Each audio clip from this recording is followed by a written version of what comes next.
I pray you, for you see it is a busy time with me. That it is, my lady. Yes, in truth it is, lady.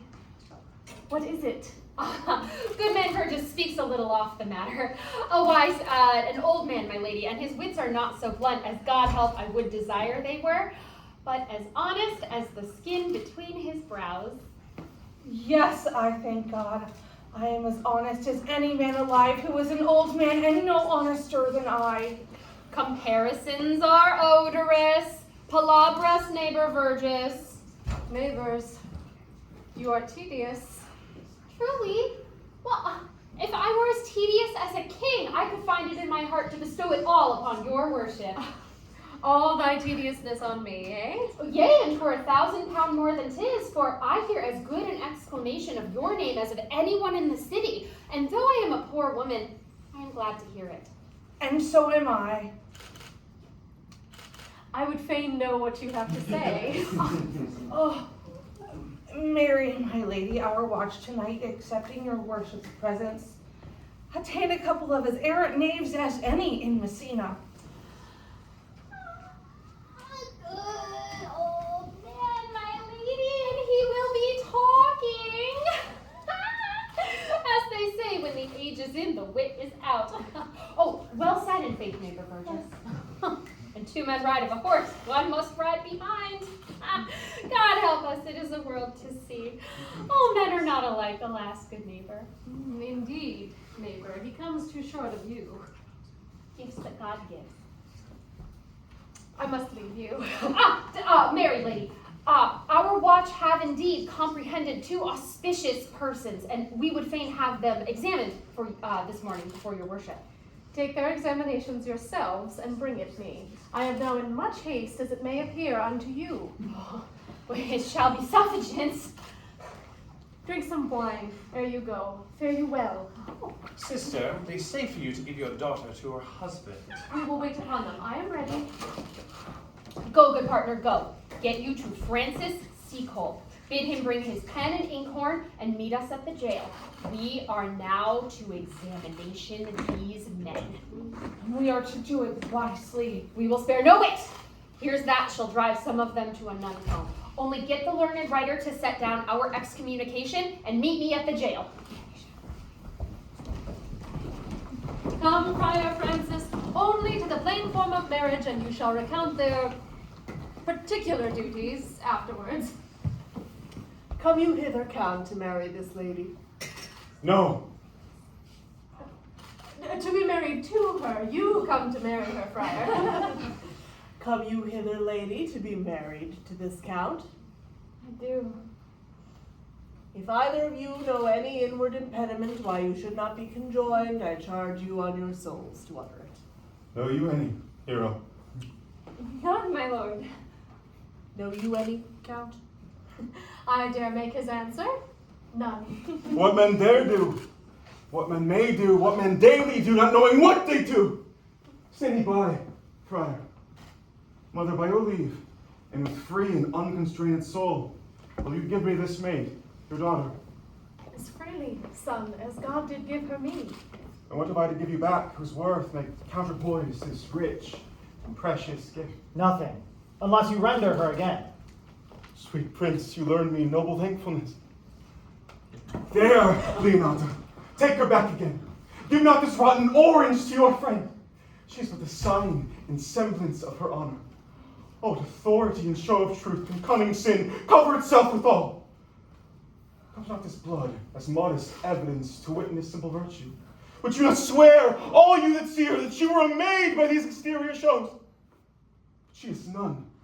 She knows the heat of a luxurious bed, where blush is guiltiness, not modesty. What do you mean, my lord? Not to be married, not to knit my soul to an approved wanton. My dear lord, if you, in your own proof, have vanquished the resistance of her youth and made defeat of her virginity... I know what you would say. That if I did know her, you would say she did embrace me as a husband, and so extenuate the forehand sin. No, Leonardo. I have never tempted her with word too large, but as a brother to his sister shown bashful sincerity and comely love. Seemed I ever otherwise to you? How done these seeming? I will write against it. Thou seems to me like Diane her orb, as chaste as the bud ere it be blown. Thou art more intemperate in your blood than Venus, those pampered animals that rage in savage sensuality. My lord, well that you doth speak so wide. Sweet prince, why speak not you? What should I speak? I stand dishonored that have gone about to link my dear friend to a common stale. Are these things spoken, or do I but dream? These things are spoken of, and these things are true. True! Oh God! This looks not like a nuptial. Leonardo, stand I here? Is this the prince? Is this the prince's sister? Is his face heroes? Our eyes are on! Oh, this is so, but what of this, my lord? Let me move but one question to your daughter. With that motherly and kindly power that you have in her, bid her answer truly. I charge thee do so, for thou art my child. God defend me. I am beset. What kind of catechizing call you this? To make you answer truly to your name. Is it not Hero? Who can blot that name with any just reproach? Marry, that can Hero. Hero itself can blot out Hero's virtue. What man was he that talked with you out of your window betwixt the hours of 12 and 1? Now, if you are a maid, answer to this. Talked with no man at that hour, my lord. Why then are you no maiden? Leonardo, I am sorry you must hear, but on mine honor, myself, my sister, and this grieved count did see her, hear her, at that hour last night talk with a ruffian at her chamber window, who hath indeed, most like a liberal villain, confessed the vile encounters they have had 1,000 times in secret. Fie! Fie, they are not to be spoken of, my lord. There is not chastity enough in language to utter them. Therefore, pretty lady, I am sorry for thy much misgovernment. No. Oh, Hero. What a hero hadst thou been, if half thy outward graces had been placed about thy thoughts and counsels of thy heart. Fare thee well. Most foul, most fair. Farewell, thou pure in piety and impious purity. With thee I'll lock up the gates of love. Thou my eyelids shall conjecture hang. Eternal beauty in the thoughts of harm, and never shall it be more gracious. Hath no man's dagger here a point for me. Cousin! Oh no! Cousin, we will sink you down! Come, let us go. These things that come to light smother her spirits up. How doth the lady? Dead, I think. Aunt! Hero, my hero. Aunt! Signor Benedict, Friar, help! Fate, take not away thy heavy hand. Death is the fairest cover for her shame that may be wished for. Oh no, cousin Hero! Have comfort, lady. Dost thou look up? Yea, wherefore should she not? Wherefore? Why does not every earthly thing cry shame upon her? Can she not deny the story that is printed in her blood? Do not live, Hero. Do not ope thine eyes. For did I not think thou wouldst not quickly die, myself would, on the rearward of reproaches, strike at thy life. She is fallen into a pit of ink that the wide sea hath drops too few to wash clean again. Madam, have patience. For my own part, I am so attired in wonder, I know not what to say. Oh, on my soul, my cousin is belied! My lady, were you her bedfellow last night? No, truly, although until last night I have this 12-month been her bedfellow. Confirmed. That is stronger made which was before barred up with ribs of iron. Would the two princes lie? Would Claudio lie, who loved her so, that speaking of her foulness, washed it with tears? Hence from her. Let her die. Hear me a little. I have marked 1,000 blushing apparitions to start into her face. 1,000 innocent shades in angel whiteness beat those blushes back, and in her eye there hath appeared a fire to burn the error that these princes hold against her maiden truth. Call me a fool. Trust not my reading nor my observations. Trust not my age, my reverence, calling, nor divinity, if this sweet lady lie not guiltless here under some binding error. Friar, it cannot be. Thou seest that all the grace that she hath left is not to add to her damnation a sin of perjury. She not denies it. Why seekest thou then to cover with excuse that which appears in proper nakedness? Lady, what man is he you are accused of? I know not. They know that you accuse me. I know none. If I know more of any man alive than that which made modesty doth warrant, let all my sins lack mercy. Oh, my mother, prove you that any man with me conversed 10 hours of me, or that I yesterday with any creature maintained the change of words. Refuse me, hate me, torture me to death. There is some misprision in the princes. The two of them have the very bent of honor. And if their wisdoms be misled in this, it is the practice of Don John, who toils in the very frame of villainies. I know not. If they speak but truth of her, these hands will tear her.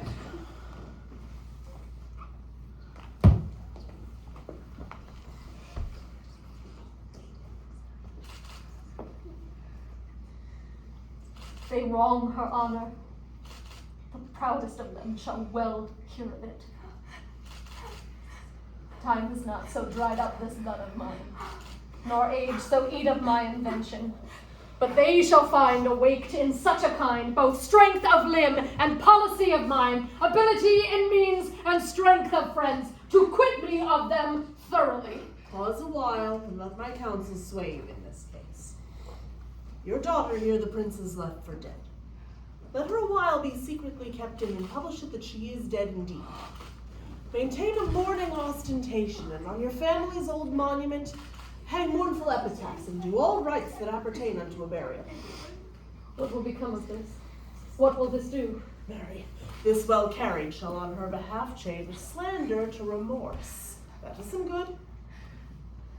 She, dying, as it must be maintained upon the instant of her accusation, shall be lamented, pitied, and excused of every hearer. So shall it fare with Claudio when he hears that she died upon his word. The sweet idea of her life shall creep into the study of his imagination, and he will wish he had not so accused her, no, though he thought his accusation true. And if it sort not well, you can conceal her as best befits her wounded reputation, in some reclusive and religious life, out of all eyes, tongues, minds, and injuries. Signor Leonata, let the friar advise you. And though you know my inwardness and love is most unto the prince and Claudio, know that I will deal in this as secretly and justly as your soul should your body. Being that I flow in grief, the smallest twine may leave me. 'Tis well consented. Presently away. Come, lady, die to live. This wedding day is perhaps but prolonged. Be patient and endure.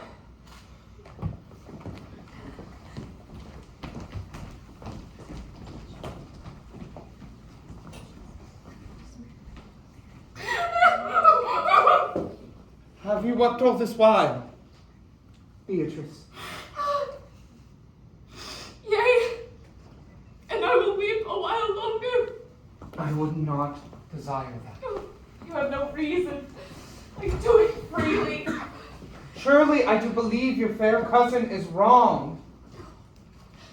What might the man deserve of me that would right her? Is there any way to show such friendship? Very even way, but no such friend. May a man do it? It is a man's office, but not yours. I do love nothing in the world so much as you. Is that not strange? Strange is a thing I know not. It were possible for me to say that I love nothing so well as you, but believe me not. And yet I lie not. I confess nothing, nor I deny nothing. I am sorry for my cousin. By my sword, Beatrice, thou lovest me. Do not swear and eat it. I will swear that thou lovest me, and I will make him eat it that says I love you not. Do not eat your word. With no sauce that can be devised to it, I protest. I love thee. Why then? Oh, God forgive me. For what offense, Beatrice? You have stayed me in a happy hour. I was about to protest that I love you. Why then do it with all thy heart? I love you with so much of my heart that there is none left to protest. Come, bid me do anything for thee.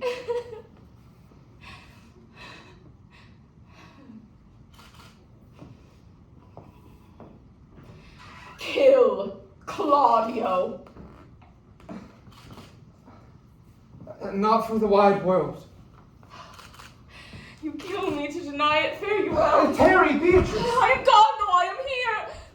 There is no love in you. I pray you let me go. Beatrice! Faith, I will go. We will be friends first. You dare! Easier be friends with me than fight with my enemy. Is Claudio thine enemy? Is he not? Approved in the height, a villain that hath slandered, scorned, and dishonored my kinswoman. Oh, that I were a man. What, bear her in hand until they come to take hands, and then with public accusation, with uncovered slander, with unmitigated rancor. Oh, God, that I were a man! I would eat his heart in the marketplace. Hear me, Beatrice. What talk with a man at a window? A proper saint, sweet hero. Me, but She Beatrice. is wrong. She is slandered. She is undone. Beatrice. Oh, princes and counties, a princely testimony, a goodly Count Confect, a sweet gallant surely. Oh, that I were a man for his sake. Or had any friend would be a man for my sake. But manhood is melted into curtsies, valor into compliment. Men are only turned into tongue and trim ones too. He is now as valiant as Hercules, who only tells a lie and swears it. I cannot be a man with wishing. Therefore, I will die a woman with grieving. Beatrice, by this hand, I love thee. Use it for my love some other way than swearing by it.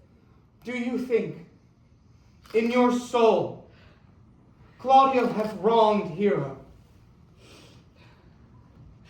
Yea, as sure as I have a thought or a soul. Enough. Enough. I am engaged. I will challenge Claudio. Come. I will kiss your hand. And so leave.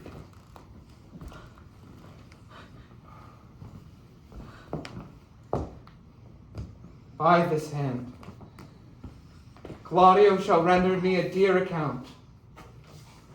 As you hear of me, so think of me. Go, comfort your cousin. I must say that she is dead. And so, farewell.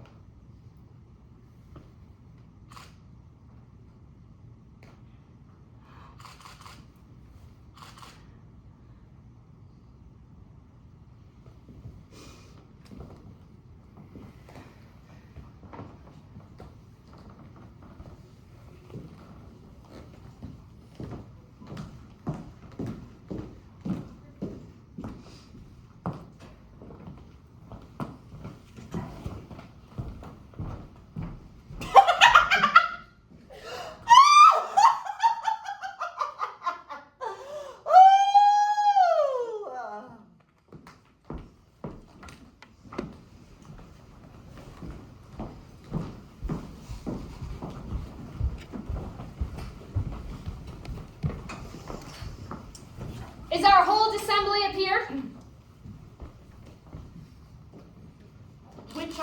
Which be the malefactors? Marry, that am I, and my partner. Nay, that is certain. We have the exhibition to examine. But which are the offenders who are to be examined? Let them come before Master Constable. Yea, Mary, let him come before me. What is your name, friend? Borachio. Pray, write down Borachio. Yours, Sarah? I'm a gentleman, ma'am, and my name is Conrad. Oh, write down Master Gentleman Conrad. Masters, do you serve God? Yea, ma'am. We hope.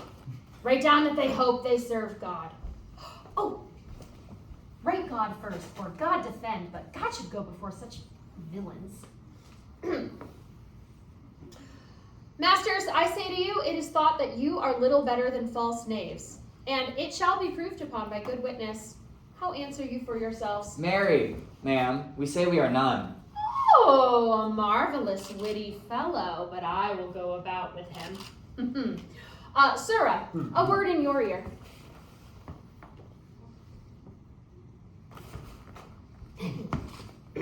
Sir, I say to you, it is thought that you are false knaves. Ma'am, I say we are none. Well, stand aside. For God, they are both in a tale. Master Constable, you go not the way to examine. Let the watch who are their accusers be brought forth. Ah, Mary, that's the aftest way. Let the watch come forth. Masters, I charge you, in the prince's name, accuse these men. This man said, sir, that Don John, the prince's sister, was a villain. Write down John a villain. What? 'Tis flat perjury to call the prince's sister villain. Madam Constable. Ah, pray thee, fellow peace, I do not like thy look, I promise thee. What else, fellow? Mary, that he had received 1,000 ducats of Don John for accusing the lady hero wrongfully. Flat burglary as ever was committed.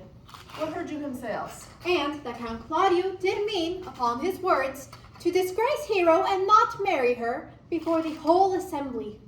Villain, thou wilt be condemned into everlasting redemption for this. What else?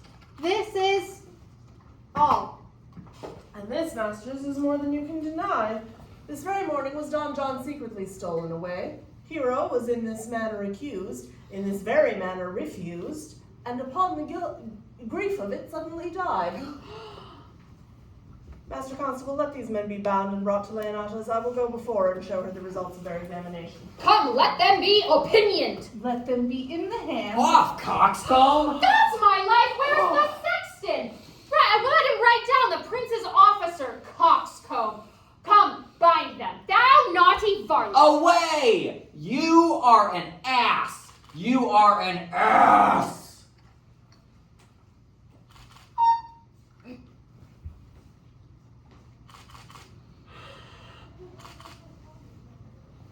Dost thou not suspect my place? Dost thou not suspect my years? Oh, that he were here to write me down an ass! But masters, remember for though it be not written down yet that I am an ass. No, thou villain, thou art full of piety, as shall be proved upon you by good witness. I am a wise fellow, and which is more an officer, and which is more a householder, and which is more as pretty a piece of flesh as any is in Messina, and one that knows the law, go to, and a rich fellow enough, go to, and one that hath had losses and hath 2 gowns, and everything handsome about her, bring them away! Oh, that I had been writ down an ass!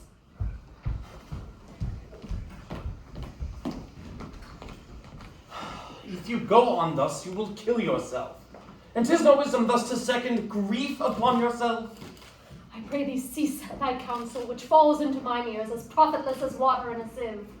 Bring me a mother that so loved her child, whose joy of her was overwhelmed like mine, and bid her speak of patience. No, men can counsel and speak grief to that which they themselves not feel, but tasting it, their counsel turns to passion.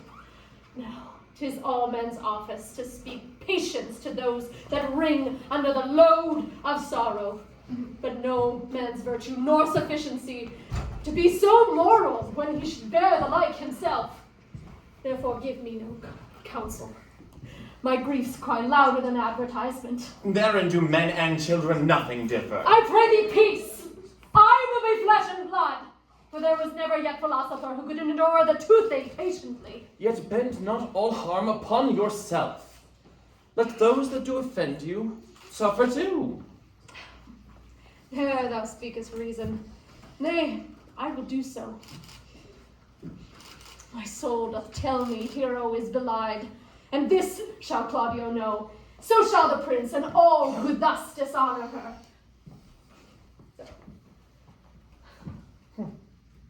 Here come the prince and Claudio most hastily. Good evening. Good evening. Good day to both of you. Hear you, my lords. We have some haste, Leonardo. Some haste, my lords. Oh, well, fare you well, my lords. Are you so hasty now? Well, all is one. Nay, do not quarrel with us, good old If woman. you were so right in this quarreling, some of us would lie low. Who wrong, sir? Thou wrongs me, thou dissembler, thou. Nay, lay not thy hand upon thy sword, I fear thee not. Marry, beshrew my hand if it should give your age such cause for fear. In faith, my hands meant nothing to my sword. Tush, man, never fleer and jest at me.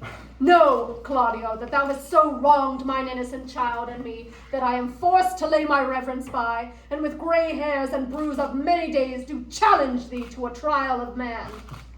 Thou hast belied mine innocent child. Thy slander hath gone through and through her heart, and she lies buried with her ancestors in a tomb where never scandal slept, save this of hers, framed by thy villainy. My villainy? Thine, Claudio, thine, You I say. say not right, old woman. My lord, I will prove it on his body if he dares. Away, I will not have to do with you. Canst thou so daff me? Thou hast killed my child. If you kill me, boy, you will kill a woman. He shall kill 2 of us indeed. That is no matter. Let him kill but one. Win me or wear me, he will answer me. Come, boy, follow me. Follow me, boy. Come here. Come. Follow me, boy. Follow me, boy. Follow. Sir, boy, I shall whip you of your foreign fence. Nay, I am a gentleman. I will. Brother. Content yourself. God knows I love my niece. Now she is dead.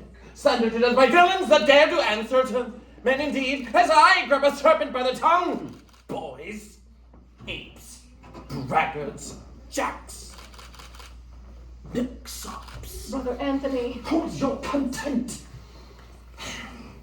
Oh, what man, yea? I know that they wade up to the utmost scruple, scambling, out-facing, fashion-monging boys that lie and cog and flout, deprave and slander, all while showing such out-faced hideousness, and just utter some dozen dangerous words, or they should hurt thine enemies if they durst.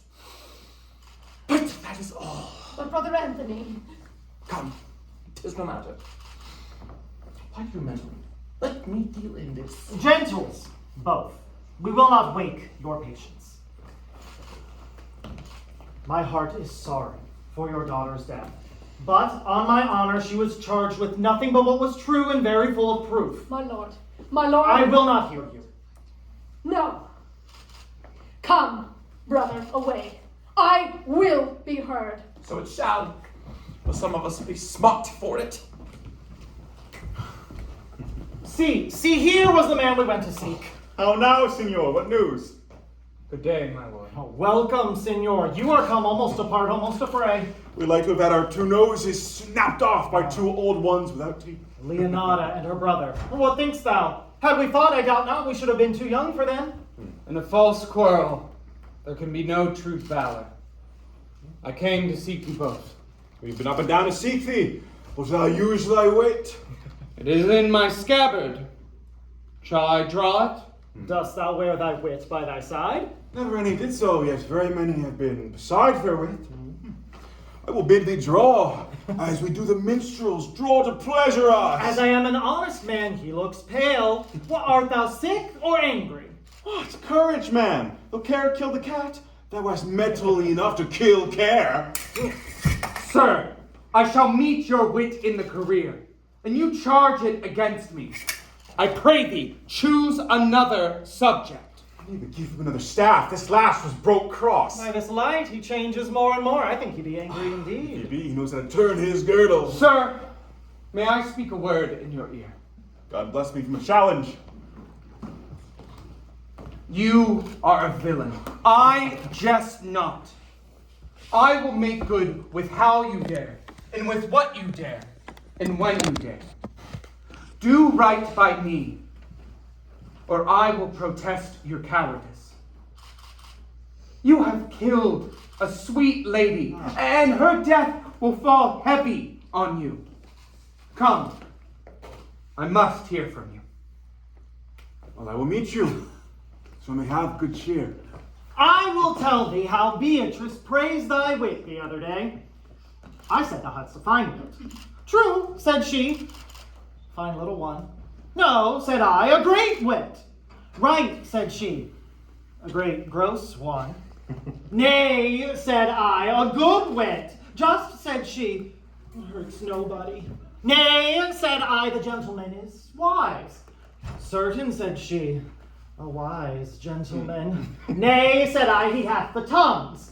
That I believe, said she, for he swore a thing to me on Monday night that he forswore on Tuesday morning, and there's a double tongue, there's two tongues.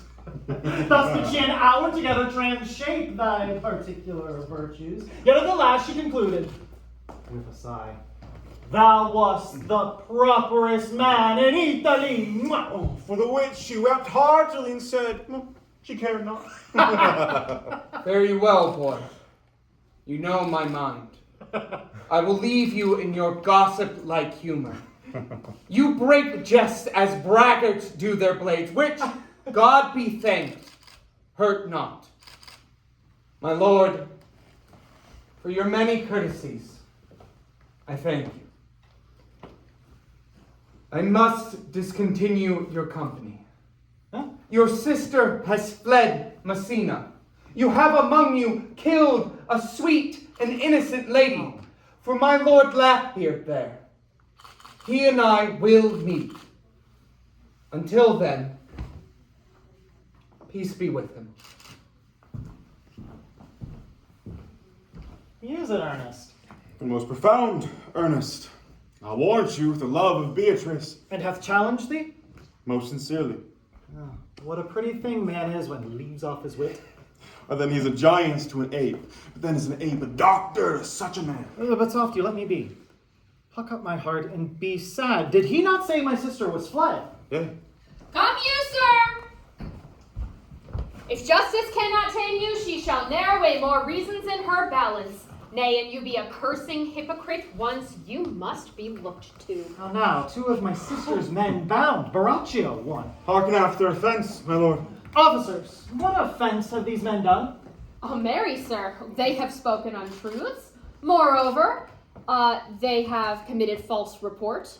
Secondarily, they are slanders. Sixth and lastly, they have belied a lady. Thirdly, they have verified unjust things. And to conclude, They are lying knaves. First, I ask thee what they have done. Thirdly, I ask thee what is their offense. Sixth, and lastly, why they are committed, and to conclude, what you lay to their charge. Rightly reasoned, and in her division, and by my troth, only one meaning well suited. Who have you offended, masters, that you are thus bound to your answer? This learned constable is too cunning to be understood. What's your offense?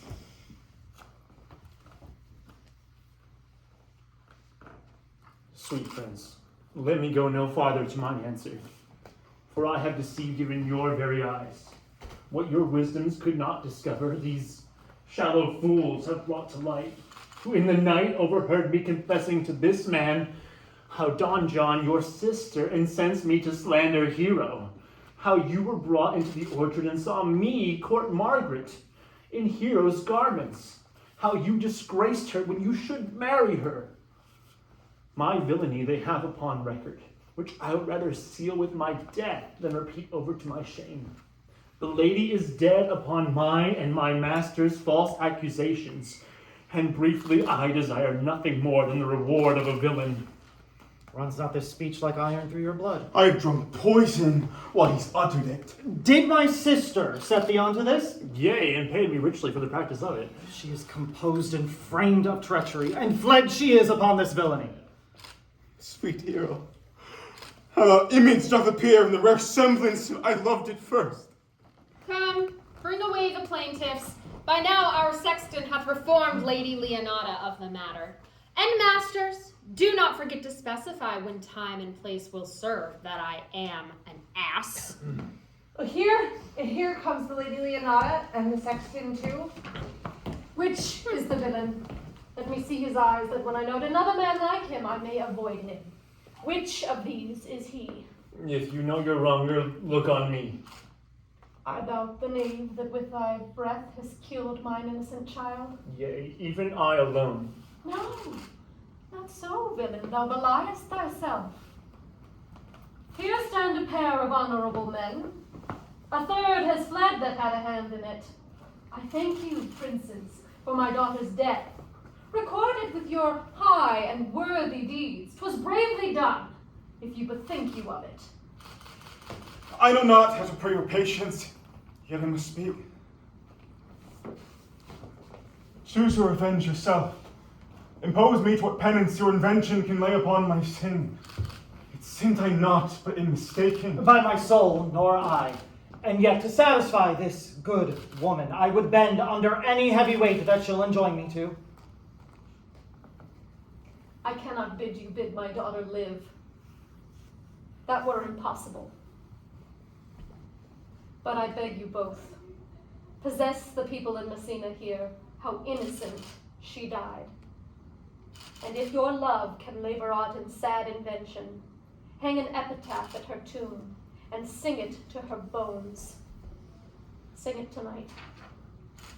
Tomorrow then, come you to my house. And since you could not be my son-in-law, be yet my nephew. My brother hath a daughter, almost a copy of my child that's dead, and she alone is heir to the both of us. Give her the right you should have given her cousin. And so dies my revenge. Oh, noble lady, your overkindness doth bring tears from me. I do embrace your offer and dispose henceforth of poor Claudia. Tomorrow then I will expect your coming. This naughty gentleman shall be face to face brought to Margaret, who I believe was at some fault in this, hired to it by your sister. No, she was not, by my soul, nor knew not what she did when she spoke to me, but always hath been just and virtuous in anything I do know by her. Moreover, lady, though it is not under white and black, this plaintiff here did call me ass. I beseech you, let it be remembered in the punishment. I thank thee for thy care and honest pains. My lady speaks like a most reverent and thankful youth. I thank God for you.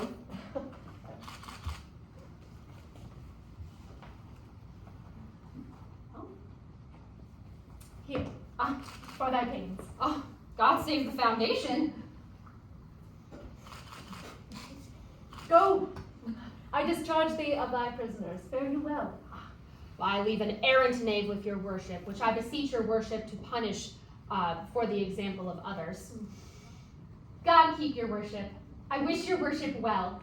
I humbly give you leave to depart, and if a merry meeting may be wished, God prohibit it.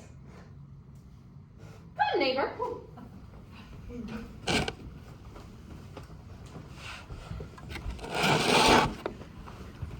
Until tomorrow morning, lords. Farewell. Farewell, my lords. We shall meet you on the morrow. We will not fail. Tonight, I'll mourn with Hero. Bring you these fellows on. We will speak to Margaret how her acquaintance grew with this lewd fellow.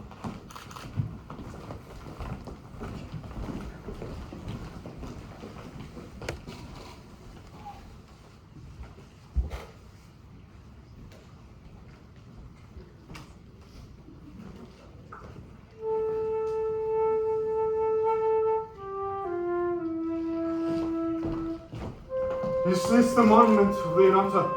It is, my lord. Done to death by slanderous tongues was the hero that here lies. Death, in guerdon of her wrongs, gives her fame which never dies. To the life that died with shame, lives in death with glorious fame.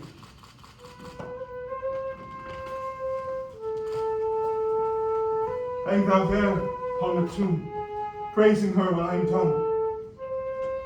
Now unto thy bones, good night. Yearly will I do this right.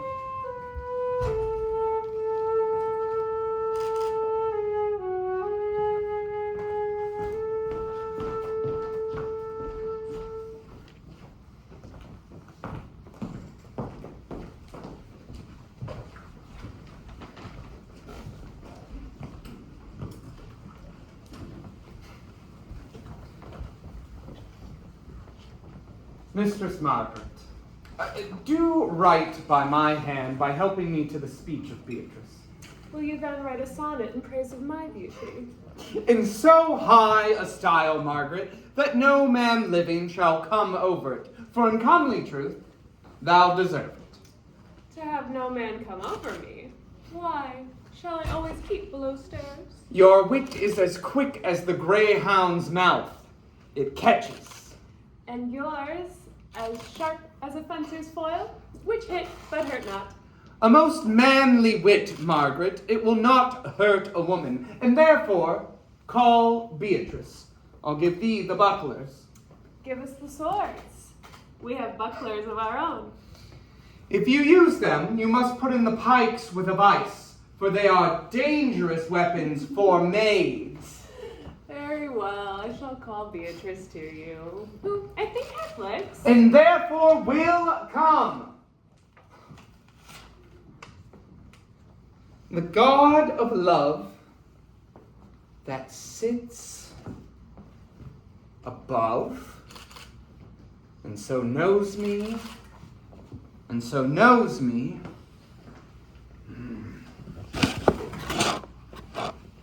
I cannot show love in rhyme. I have tried.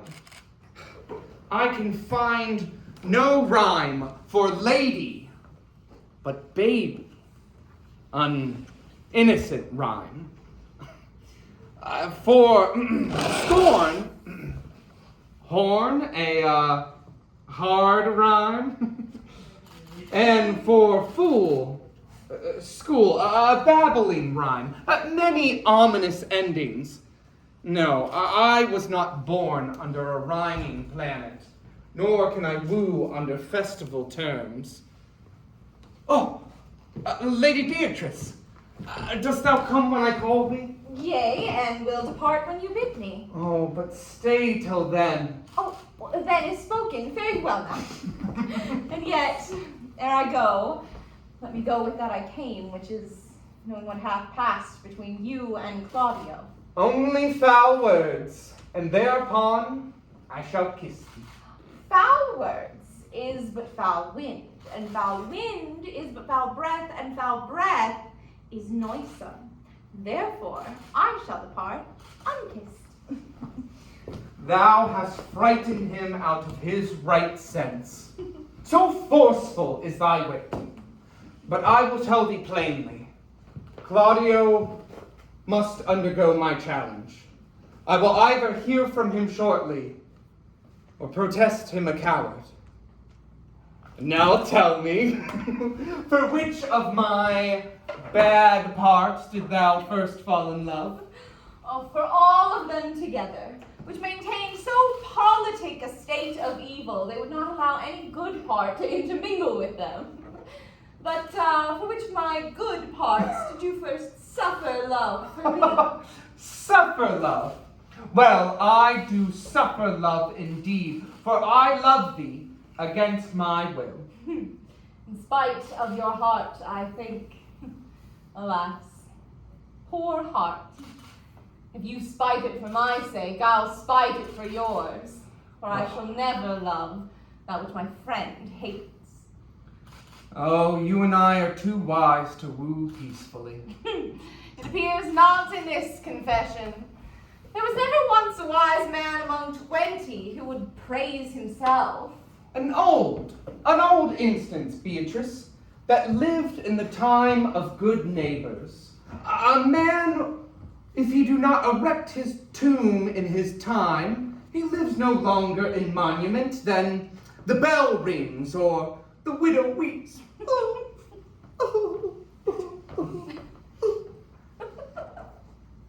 But tell me, how doth your cousin? Very ill. And how doth you? Very ill, too. Serve God. Love me and mend. For here I shall leave you. For here comes one in haste. Madam, you must come to your aunt. Yonder's old coil at home. It is proven that my lady hero hath been falsely accused, the prince and Claudio mightily abused, and Don John, the author of all who is fled and gone. Will you come presently? Will you go to hear this news, Signor?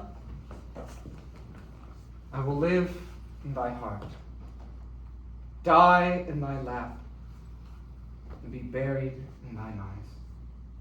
Moreover, I shall go with thee to thy ends.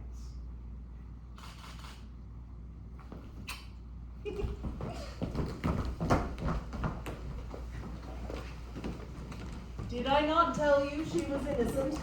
So are the prince and Claudio, who accused her on the error you heard debated. But Margaret was at some fault in this, although against her will, as it appears in the true course of all the question. Well, I'm glad that all things sorts so well. And so am I, else being forced by faith to bring young Claudio to a reckoning for it. Daughter, and you gentlewomen all, withdraw into a chamber, and when I send for thee, come hither veiled. The prince and Claudio have promised to visit me by this hour. Brother, you know your charge.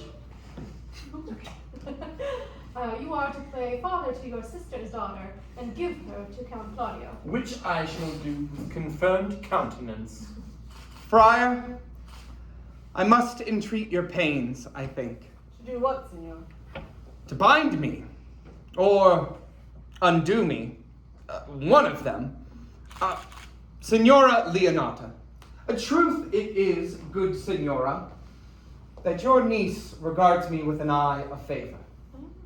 That eye she had from my daughter, 'tis most true. And I do, with an eye of love, requite her. And that eye you had from me, from Claudio, and the prince. But what is your will? Your answer, ma'am, is enigmatical. For my will is your good will, to stand with ours this day, that I may be conjoined in the holy state of marriage. For the which, friar, I shall desire your help. Oh, my heart is to your liking. Oh, my help. Here come the prince and Claudio. Good morrow to this fair assembly. Good morrow, prince. Good morrow, Claudio. We here attend thee. Are you yet determined to marry with my brother's daughter? I'll hold my mind. Come forth, brother. We are ready. Good morrow, Benedict. Why, what's the matter? That you have such a February face, so full of frost, of storm, and cloudiness. I think he thinks upon the savage bull. Tush, fear not, man. There comes other reckonings. Which is the lady that I must seize upon? This is she, and I do give her you. And she is mine. Sweet, let me see her face. No, not before you take her hand before this holy friar and swear to marry her. In your hands before this holy friar. I am your husband, if you like me. When I lived, I was your other wife. When you loved, you were my other husband. Another hero. Nothing certainer. One hero died defiled, but I do live. Surely as I live, I am a maid. The former hero. A hero that is dead. She died, my lord, yet while her slanders lived.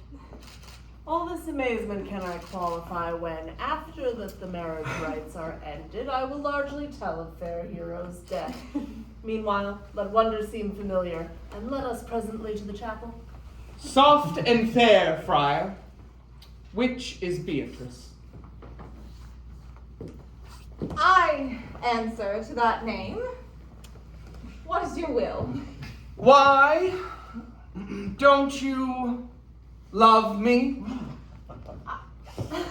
Faith, no. No more than reason. Why, then your aunt, the Prince and Claudio, have been deceived. They swore you did. Oh, well, do not you love me? Troth? No. No more than reason. Well, then my cousin, Margaret, and Ursula are much deceived, for they did swear that you did. They swore you were almost sick for me. They swore you were well nigh dead for me. 'Tis no such matter, and you do not love me. No, truly, but in friendly recompense. Come, cousin, I am sure you love the gentleman. And I'll be sworn upon it that he loves her. For here's a note, written in his own hand, a halting sonnet of his own pure brain, fashioned to Beatrice. And here's another, written in my cousin's hand, stolen from her pocket, containing her affections on the Benedict. Oh.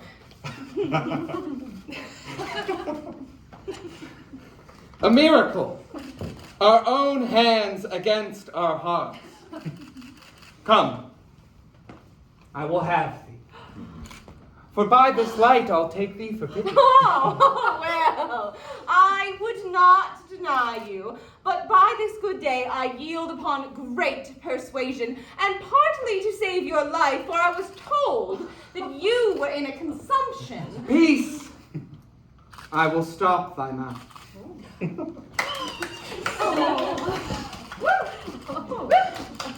I can't wait. How dost thou, Benedict? Well done. The married man. I tell thee what, Prince, a college of witcrackers cannot flout me out of my humor. Dost thou think I care for satire or an epigram? No. In brief, since I do propose to marry, I shall think nothing that the world has said against it, and therefore never flout at me for what I have said against it. For man is a giddy thing, and this is my conclusion. For your part, Claudio, I would have thought to have beaten thee, but as we are to live like kinsmen, live unbruised, and love my cousin. I had well hoped thou would have denied Beatrice. And I could have cudgeled thee under my single life and made thee a double dealer. Which, out of question, thou exceedingly will be, if my cousin do not look exceedingly narrowly to thee. Come, we are friends. Let us have a dance ere we are married, that we may lighten our hearts and our wives heal. Oh, there will be dancing afterwards. First of my word, therefore play music. Prince, thou art sad. Get thee a wife. Get thee a wife. My lord, your sister John is taken in flight and brought with armed men back to Messina. Think not on her till tomorrow. I shall devise the